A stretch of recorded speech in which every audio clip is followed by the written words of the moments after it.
Morning arrives quietly in London 1340, not with birdsong or warmth, but with pale light slipping through a narrow stone window high above the floor. The beam cuts across dust suspended in the air, illuminating particles that drift like slow, falling snow. The room smells of wax and damp linen. Somewhere beyond the walls, a bell tolls, distant, heavy, unhurried.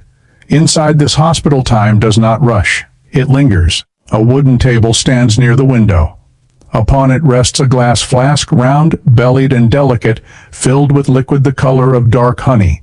A hand lifts it carefully, fingers thin, stained with ink rather than blood. The man holding it is not a surgeon. He is not a butcher of flesh. He is a reader of signs, a monk, an infirmarian, a scholar of the human body as it was understood in his age. His robe hangs loose, his sleeves worn at the edges. He raises the flask toward the light and watches as the liquid shifts, revealing cloudy swirls and darker sediment at the bottom. This is how he begins his day, not with scalpels, with observation. The world reduces itself to what floats in that small circle of glass. To him, it is not waste. It is language, a message written by the body itself, waiting to be interpreted. He tilts the vessel slightly, studying its color, its thickness, the faint foam that clings to the rim. He brings it closer to his face, inhaling. There is no hesitation, only routine. Knowledge passed down through generations, copied in manuscripts, whispered from teacher to student. This practice has a name, uroscopy, the reading of urine as a mirror of the soul and the flesh alike. He does not know of microbes. He has never heard the word bacteria. But he is not careless. He is not foolish. He is working with the best understanding his century has offered him. Behind him, shelves line the wall, filled with bound volumes of parchment. Some are chained to their places so they cannot be stolen. Their pages glow faintly where gold leaf has been pressed into illuminated letters. Latin phrases coil across margins like vines. These books are precious, rarer than silver, heavier than iron. Inside them lives the medical wisdom of antiquity, preserved through copying hands and candlelit nights. He sets the flask down and opens one such manuscript. Its pages whisper as they turn. Within these texts lies the central belief of medieval medicine, the theory of the four humors: blood, phlegm, yellow bile, black bile. Four invisible fluids thought to govern every emotion, every illness, every aspect of personality. Health is balance. Disease is imbalance. Too much heat, too much cold, too much dryness, too much moisture. The body is a scale forever tipping, forever seeking harmony. He traces a diagram with his finger. A circular chart divides the human condition into elements and seasons. Spring belongs to blood, winter to phlegm. Summer burns with yellow bile. Autumn sinks into black bile. The body, they believe, is not separate from nature. It is nature in miniature, a universe folded into skin. A patient waits on a bench nearby, hands clasped, eyes lowered. He has come not for comfort, but for interpretation. His fate today rests not in incisions or medicines, but in how his symptoms align with ancient theory. The monk does not touch him yet. Instead, he studies posture, complexion, breathing. He asks quiet questions. How long has the pain lasted? Does it worsen at night? Is the appetite strong or weak? Each answer becomes another thread woven into a conclusion that feels both intellectual and spiritual. There is calm here, but beneath it lies uncertainty, because every diagnosis is an educated guess wrapped in ritual. The monk dips his quill into ink and writes slowly, the scratch of feather against parchment echoing softly through the chamber. The language is Latin, precise, distant, authoritative. The patient cannot read it. Few can. Knowledge in this era is both sacred and guarded, accessible only to those trained to interpret it. Outside the window, the city begins to stir. Carts rumble across cobblestones. Vendors shout. Smoke rises from hearths. Yet inside these stone walls, another rhythm governs life, the rhythm of belief.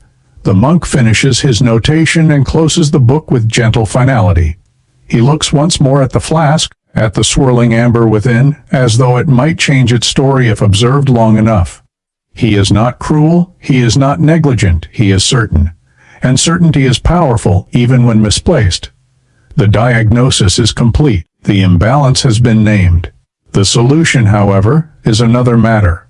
For to restore balance may require draining blood, purging the stomach, or applying remedies whose potency walks the edge between healing and harm. The morning is quiet now, but it is only the beginning.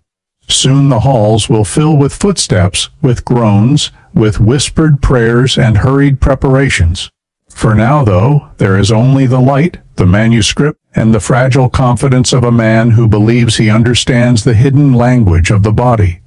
He closes his eyes briefly, murmuring a prayer not just for the patient, but for guidance, for wisdom beyond ink and diagrams. Because in this place, medicine is not merely science. It is philosophy, it is faith, and sometimes it is hope wearing the mask of knowledge. The day has only just begun, and already lives are balanced on interpretation. By afternoon, the quiet certainty of morning has dissolved. The hospital no longer breathes in slow, thoughtful rhythms. It pulses. In a small stone chamber behind the main ward, a different kind of knowledge is being prepared, one that does not live in books, but in hands. A wooden mortar rests on a workbench scarred by years of grinding. Leaves, roots, and dried petals lie scattered like fragments of a forgotten garden. The herbalist leans forward, sleeves rolled, fingers stained green and brown. He does not read Latin, he does not consult charts. His wisdom is older, carried not in ink, but in memory. Stone meets stone, a low grinding echo fills the room. The scent rises immediately, sharp, bitter, almost sweet beneath the surface. Crushed henbane, a shaving of mandrake root, a drop of opium resin sticky as tar. Each ingredient is powerful, each one capable of mercy or catastrophe. There are no scales here, no measured grams, no certainty. Only instinct sharpened through repetition. Too little, and the patient will wake screaming. Too much, and silence will be permanent. He pauses, examining the powder between his fingertips. The margin between sleep and death is thinner than parchment. He mixes the blend with dark wine, soaking a small sponge that will later be pressed over a face desperate for relief. They call it rest. They call it comfort. But it is closer to a gamble whispered as a prayer. Beyond this room, footsteps hurry through corridors. The patient has arrived. He is a mason, broad-shouldered once, now pale and trembling. His leg lies twisted beneath rough cloth, the unnatural angle betraying what words do not need to describe. A falling block of stone ended his morning as abruptly as it began. Pain has carved deep lines into his face. He knows why he is here. Everyone does. No one speaks it aloud. They guide him to the table. The table is not made for comfort. It is made for stability. Thick planks, darkened by time and use. Around him stand men whose roles are understood without introduction. One at each limb, not enemies, not jailers. Anchors against the body's instinct to fight its own salvation. A leather strap is placed gently between his teeth, a kindness disguised as restraint. In the corner stands the physician, robes immaculate, hands untouched by blood. His work was the diagnosis, his duty the decision. But the cutting that belongs to another. The barber-surgeon steps forward. His apron bears the stains of years, layered like rings within a tree trunk. He carries tools not unlike those of a craftsman, knives of varying lengths, a bone saw with teeth worn dull from repetition, iron instruments heating slowly in nearby coals. The glow from the metal is not bright. It is a quiet red, like embers that refuse to die. He arranges them with calm precision. There is no ceremony, only preparation. The sponge is pressed over the mason's nose and mouth. He inhales sharply, eyes fluttering. The world softens at the edges but does not disappear. This is not oblivion. It is a dimming, a curtain drawn halfway, never fully closed. They wait only moments. Time is an enemy now. The barber nods. The men tighten their grips. The knife descends. What follows is not chaos, though it may look like it. It is choreography born of necessity.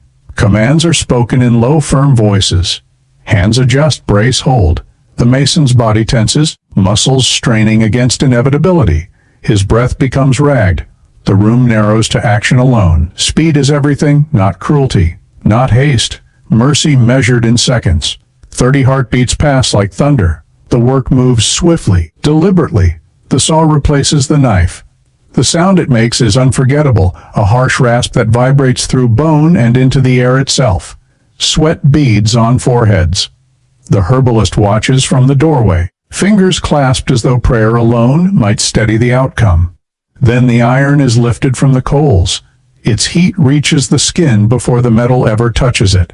When it does, the smell changes instantly, smoke rising in thin gray ribbons, curling toward the ceiling beams. The mason's body arches once, violently, then falls still. Whether unconscious or beyond pain, no one can say. Silence floods the room, thick and absolute. The barber steps back, chest rising and falling, hands trembling only now that the danger has passed. He wipes the blade clean on his apron and glances toward the physician. The scholar approaches at last, when the blood has been tamed and the violent work completed. His role resumes where flesh no longer rebels. Around them, the tools cool. The sponge lies discarded. The men release their holds one by one, flexing stiff fingers. No cheers, no triumph. Only relief edged with uncertainty. Survival is not guaranteed here. It is negotiated. In this room, hierarchy is clear yet fragile. The physician possesses knowledge of theory, of stars and seasons and ancient texts.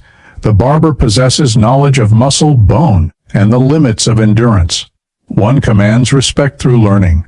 The other earns it through action. Together, they form a system balanced on imperfect understanding and practiced skill.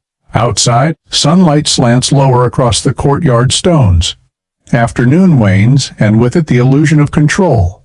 The mason is carried to a pallet, wrapped in linen that will soon darken with seeping crimson. His fate now rests not in blades or herbs, but in the body's mysterious will to mend. The hospital exhales. For a moment, there is stillness again, but it is not the stillness of mourning. It is the stillness after a storm, fragile, temporary, and filled with questions no manuscript can answer. Night settles over London not as a curtain, but as a weight. The sounds of the city fade into distant murmurs, and the hospital breathes in shadows. Candles flicker along stone walls, their flames bending whenever a draft slips through unseen cracks. Light does not fill the room now, it trembles within it. The mason lies motionless upon a straw pallet, bandages wrapped thick around what remains of his leg. His chest rises, then falls, shallow but persistent. Each breath is a quiet negotiation between life and whatever waits beyond it. Around him, others occupy the ward in scattered silence, a woman whispering through fevered lips, a child coughing into folded cloth, an old man staring at the ceiling as though counting the seconds left to him. Illness here is not unusual. It is constant, like the chill in the air. Near a narrow window, the physician stands once more with his charts unfurled. The violence of the afternoon is over, and now he returns to the language he trusts most, the heavens.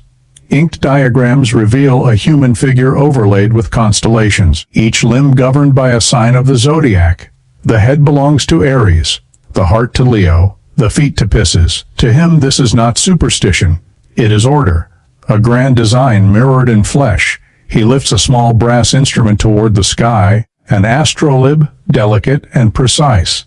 Through its markings he measures the moon's position, tracing invisible lines between distant stars and the wounded body resting behind him. If the heavens influence the tides, he believes, then surely they influence the blood as well. A surgery performed beneath an unfavorable alignment may anger the cosmos itself. Mars burns red tonight, a planet of iron, of war, of blood. He notes this carefully, lips moving as calculations form. Perhaps the wound bleeds still because the sky itself resists healing. Perhaps tomorrow, when Venus rises and the moon shifts its house, balance may return. He rolls the parchment closed, satisfied that he has done what a learned man must: interpret the signs, align action with the universe, and trust that harmony will follow. Across the ward, a monk walks slowly between pallets, swinging a small censer suspended by chains. Smoke spills from it in lazy spirals, carrying the scent of frankincense and rosemary. The air thickens, stinging the eyes yet calming the mind. They believe disease travels through corrupted vapors, miasma drifting unseen from filth and decay. Smoke is their shield, prayer their armor. Voices rise softly in Latin chant. Few understand the words, all understand the hope. Hours pass. Some patients drift into uneasy sleep. Others remain awake, listening to the rhythm of breaths around them, measuring their own against the silence. No certainty exists here. A wound may close or fester. A fever may break or consume. Even kings, it is said, can die from the smallest cut. Outside, the city rests beneath a sky indifferent to human struggle. Inside, candles burn lower, wax pooling like melting time. Between ancient knowledge and desperate faith, between observation and prayer, medieval medicine does what it can. It tries, with herbs, with steel, with smoke, with stars, to hold back the darkness just a little longer. And as the night deepens, one truth remains unchanged. Every age believes it understands the body.